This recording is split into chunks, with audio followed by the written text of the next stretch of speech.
So hi all, இன்னைக்கு exercise 1.5ல first subdivision பார்ப்போம். சரியா? அவங்க என்ன கேட்டிருக்காங்க, find F dot G and G dot F அப்படின்னு கேட்டிருக்காங்க. கண்டுபிடிச்ச பிறகு இந்த எஃப் டாட் ஜியோட ஆன்சரும் ஜி டாட் எஃபோட ஆன்சரும் ஈக்குவலா இருக்கான்னு செக் பண்ண சொல்றாங்க. சரியா? பண்ணுவோமா? ரைட். இப்போ ஃபர்ஸ்ட் சப்டிவிஷன் நல்லா கவனிங்க. என்னென்ன கொடுத்துருக்காங்க, f of x is equal to x minus 6. அடுத்தது g of x is equal to x square இப்படி கொடுத்துருக்காங்க. ரைட்டா? ஃபர்ஸ்ட் எஃப் டாட் ஜி கண்டுபிடிக்கணும். ஆனா நல்லா கவனிங்க, இந்த டாட் ஜி இருக்கு இல்லையா, இந்த டாட் ஜி இது எப்படி எழுதிக்கலாம் அப்படின்னா f of g of x அப்படின்னு எழுதிக்கலாம். இது கிளியரா இருக்கா? F of g of x, இந்த டாட் ஜி ஜி ஆஃப் எக்ஸா மாறிடும். இது புரிஞ்சுதா? எஃப் அப்படியே தான் இருக்கு. இது வரைக்கும் கிளியரா இருக்கா? ரைட். இப்போ இதுக்கப்புறம் ஜி ஆஃப் எக்ஸுக்கு எனக்கு வேல்யூ கொடுத்துருக்காங்க. என்னது? X square. ஜி ஆஃப் எக்ஸோட வேல்யூ இது புரியுதா? இது பார்க்கறதுக்கு எப்படி இருக்கு? எஃப் ஆஃப் எக்ஸ் மாதிரியே இருக்கா? எஃப் ஆஃப் எக்ஸ் மாதிரியே இருக்கா? என்ன ஒண்ணு, எக்ஸ் இருக்கிற இடத்துல எக்ஸ் ஸ்கொயர் இருக்கு. ஸோ எஃப் ஆஃப் எக்ஸோட வேல்யூ எனக்கு என்னன்னு கொடுத்துருந்தாங்க, எக்ஸ் மைனஸ் 6ன்னு கொடுத்துருந்தாங்க.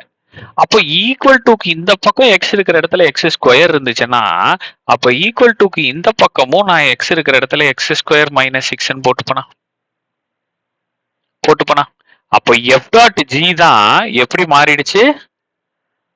எஃப் டாட் ஜி தான் எக்ஸ் ஸ்கொயர் மைனஸ் 6ஆ மாறிடுச்சு. இது வரைக்கும் புரியுதாக்கண்ணா? கிளியரா இருக்கா? சார் கொஞ்சம் டவுட்டா இருக்கு அப்படின்னா இப்ப அடுத்து போடுவேன், அது இன்னும் பார்க்கும்போது உங்களுக்கு இன்னும் கிளியரா இருக்கும். நல்லா கவனி.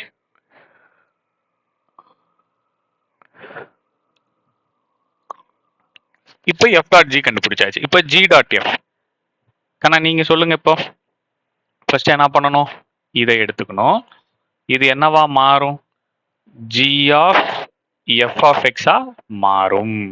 ஸோ அப்போ g of f of x, இந்த டாட் எஃப் இருக்கிற இடத்துல எஃப் ஆஃப் எக்ஸா மாறிடும். ஆமாவா?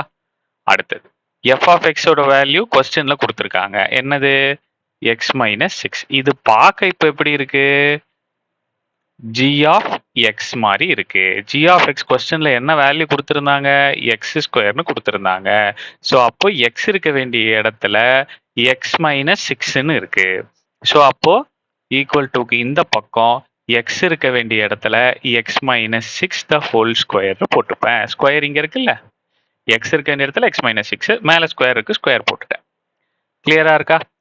இப்போ ஜி ஆஃப் எக்ஸ் என்னவா மாறிடுச்சு, சாரி ஜி டாட் எஃப் என்னவா மாறிடுச்சு? எக்ஸ் மைனஸ் 6 த ஹோல் ஸ்கொயரா மாறிடுச்சு. இது பார்க்கறதுக்கு எப்படி இருக்கு? A minus b the whole square ஃபார்மெட்ல இருக்கு.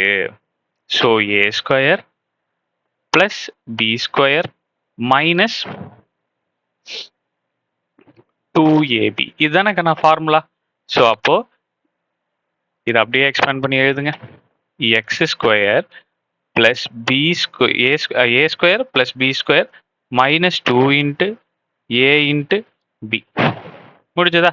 ஸோ இதை எப்படி எழுதிக்கலாம்? X square plus 36 minus 12x.